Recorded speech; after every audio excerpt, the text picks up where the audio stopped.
Oh. Oh. One more, one more. No, I'm marking him. No.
Damn, I'm coming that shit by myself, bro. Let's go.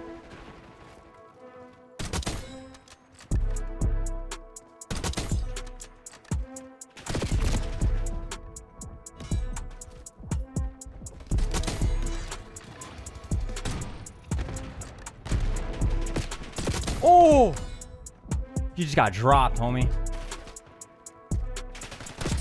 Oh my God.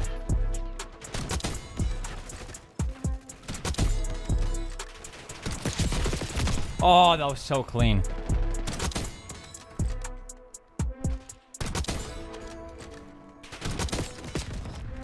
No, if you didn't push me, bro. I literally needed that rapid fire to be able to land the fourth shot or get the fourth shot in. So I get that attachment. Oh, man. Ladies and gentlemen, we're going to be a lot faster.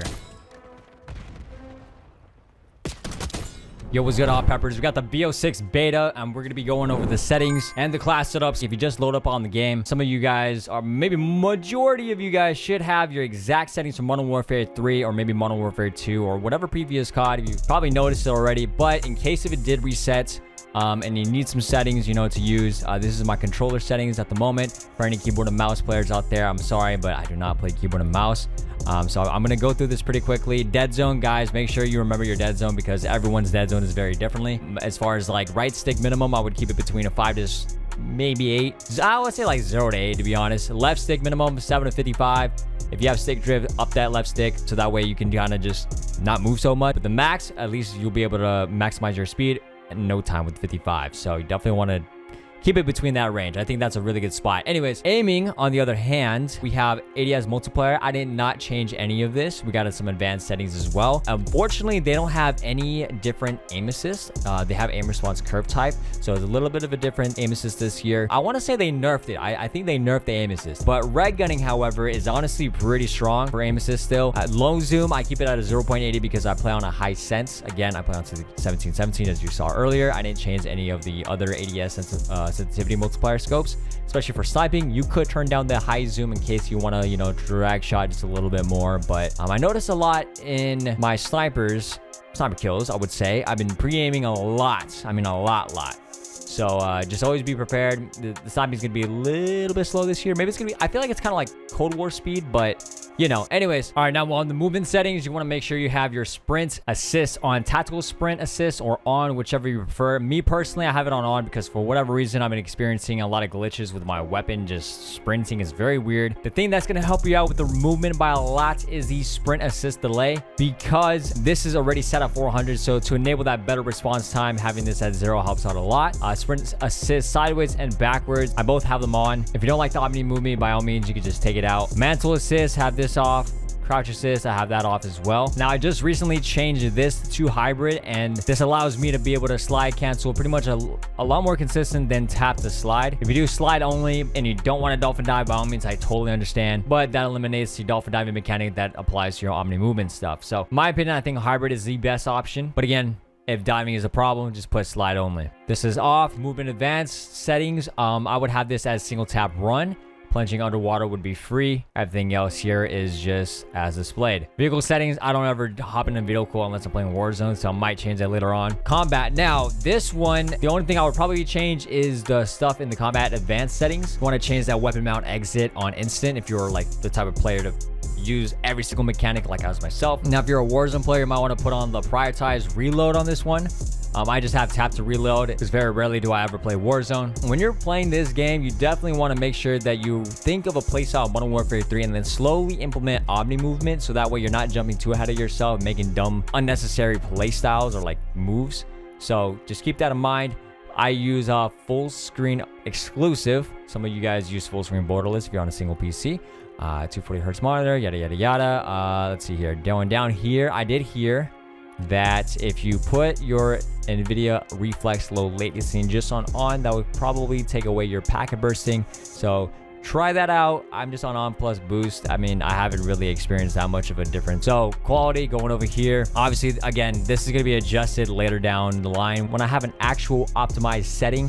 Then I'll make another settings video, but at least for this is what I'm pretty much able to get, like 190 frames with OBS recording on. This time around, I am doing 100 FOV on field of view. I feel like 120 might be a little bit too much this year because of how much Omni movement is going on. So if you're a controller, again, 100 might be the move for you. You can do effective, you know, for reggaeting and stuff. I've actually just changed that. That's I don't know why I was on independent, but change it to whatever you feel comfortable with. A lot of these settings, again, they're pretty much on point. Audio, I don't think you guys should copy this. But again, if you want to like try some settings out, by all means, make sure you have last word voice chat on. That's pretty much when like someone holds you hostage. That's so fucking funny. So interface here, I did not change any of this. I don't think I need to have my GPU at temps on because it's been low pretty recently. So if you want to skip introduction movie, you can have this on as well. Readability, didn't change this. Now going over to the gameplay HUD balance, I did not change this actually. I'm very glad I just found this. If you're a montage editor or like if you're just picking on clips and stuff like that, when you edit, have that, it's in the gameplay HUD interface if you're trying to find it. Change the minimap shape to square. I don't know why I had it on round, so I do apologize. And that's for the rest of the setting for the HUDs. Crosshairs, left those on, and that is pretty much it for the interface there. All right, now moving on to the important part of the video if you are a sniper. For the snipers, you are probably just leveling this thing up, so now listen very carefully. You do not have the LR unlocked. I totally understand. You're going to want to use the default class until you have this thing unlocked. You're going to level this thing up as you're using the default class, and obviously when you get this, these are going to be the attachments to use. Now, if you have the Vault Edition, you can actually use the LR a lot sooner than most people. If you have this thing at level 44, by any means, take out that underbarrel and put on the rapid fire mod.